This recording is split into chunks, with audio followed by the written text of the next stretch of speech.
Bonjour à tous.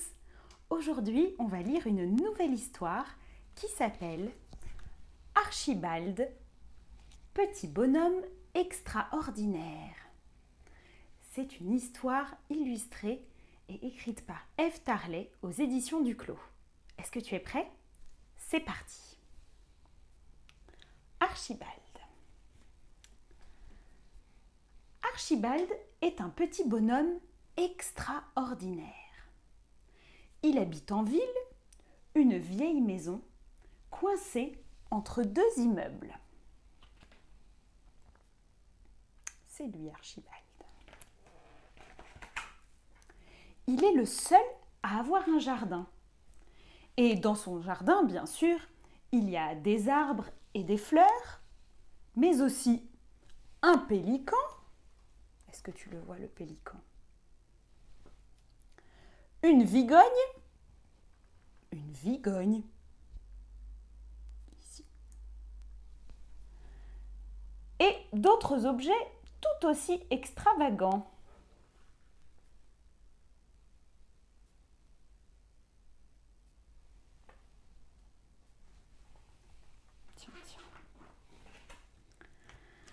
C'est que, bien avant de vivre là, Archibald a beaucoup voyagé et voyagé sur les mers du monde entier. Du moins, c'est ce qu'il prétend, car personne n'a pu le vérifier. J'étais capitaine sur un beau bateau et j'ai navigué pendant des années. J'étais chasseur de trésors et j'ai tué plus d'un dinosaure, raconte-t-il. Archibald est très connu dans son quartier. D'ailleurs, quand on le croise une fois, on ne l'oublie pas. Il est habillé d'une façon si peu ordinaire, son regard est si pétillant avec son regard malicieux. Il a des petits yeux malicieux et il s'habille de manière plutôt peu ordinaire.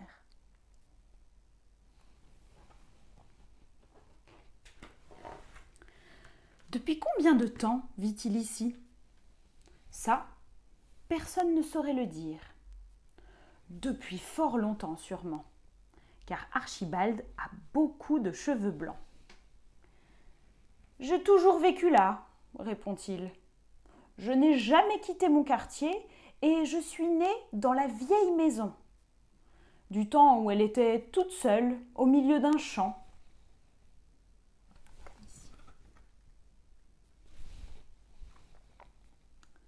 Mais n'est-il pas parti à un moment donné sur les mers du monde entier? Oh, Archibald ne s'en souvient pas. Non, non, dit-il, j'étais musicien. Je jouais de la cornemuse et du pipeau. Pauvre Archibald, disent les gens. Il a vraiment la tête dans les étoiles, affirme son voisin de l'immeuble d'à côté.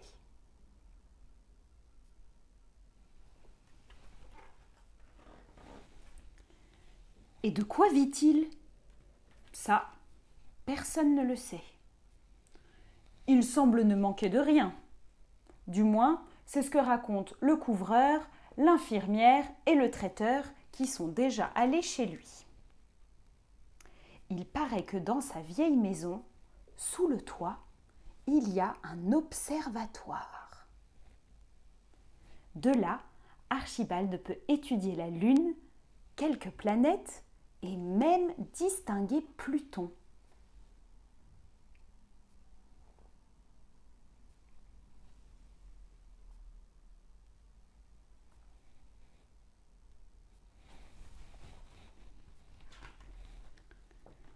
Il paraît que dans sa chambre, il y a un bric-à-brac tel qu'on distingue à peine la tapisserie et que pour dormir, il doit monter sur une échelle pour arriver dans son lit.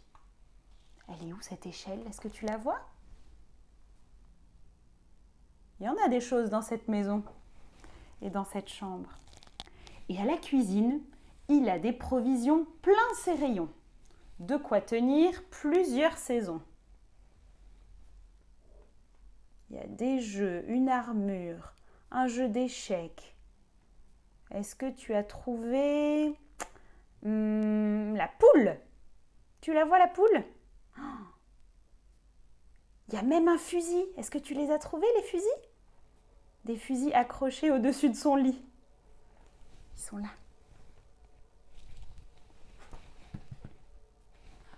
Drôle de personnage. Archibald n'est pas méchant du tout. Il est plutôt très amusant, avec des histoires incroyables qu'il invente. Tous les jours, il est dehors. Qu'il vente, qu'il neige, qu'il tonne, ou qu'il fasse grand soleil. Et puis, il se glisse partout. Il discute tout le temps, il se mêle de tout. Comme le jour où un groupe de touristes est descendu d'un taxi, non loin de chez lui.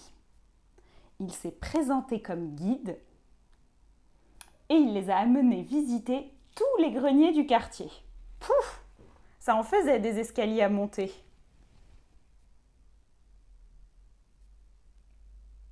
Il y en a même un qui s'éponge le front, tellement il est fatigué.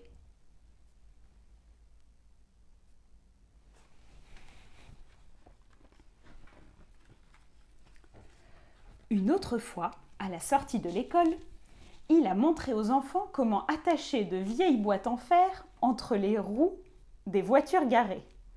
Gling, gling, gling, gling, gling, gling, gling. Quel vacarme dans tout ce monde, quand tout ce monde a démarré. Archibald est peut-être amusant, mais parfois, il exagère, s'irrite le monsieur le directeur.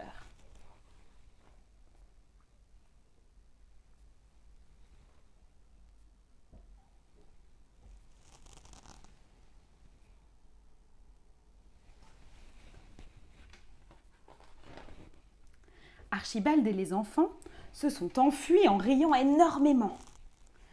Il leur a montré son jardin, le jardin où il y a un pélican, une vigogne et tout un tas d'objets étonnants.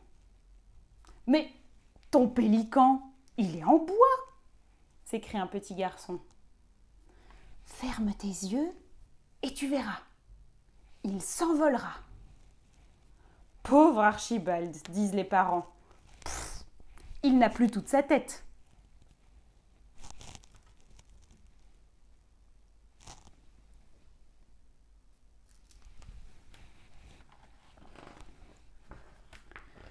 De ses fantaisies, de ses mensonges, de toutes ces histoires, les gens de son quartier commencent à en avoir assez.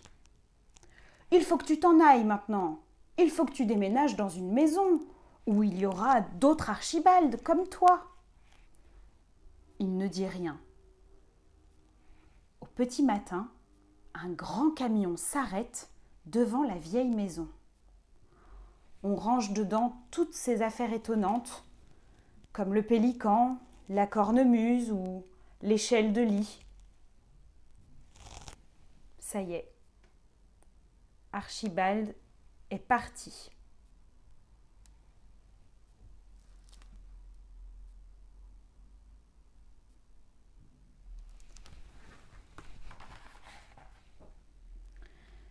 Tout est soudain très calme dans le quartier.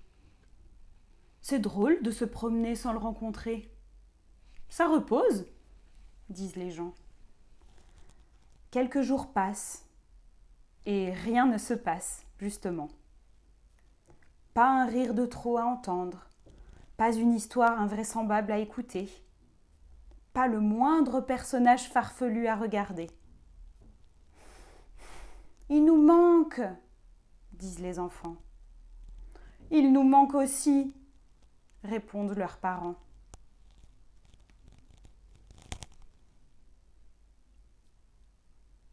Ils ont cloué des planches en bois devant sa maison, parce qu'il n'y habite plus.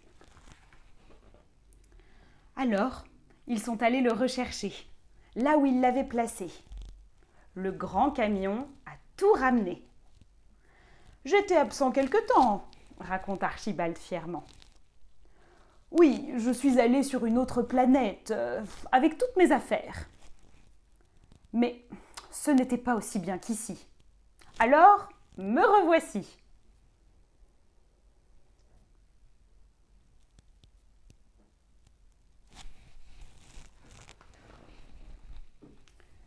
voilà! L'histoire d'Archibald, petit bonhomme extraordinaire, est terminée.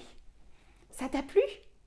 Alors le meilleur moyen de soutenir cette vidéo, si elle t'a plu, c'est de laisser un petit j'aime et de la partager à tes amis ou à ta famille, à tous tes proches, pour continuer à faire vivre cette histoire. En tout cas, si elle t'a plu, je t'invite à t'abonner à la chaîne de Parents et Enfants Épanouis et je te souhaite une excellente journée. À très bientôt pour la prochaine histoire.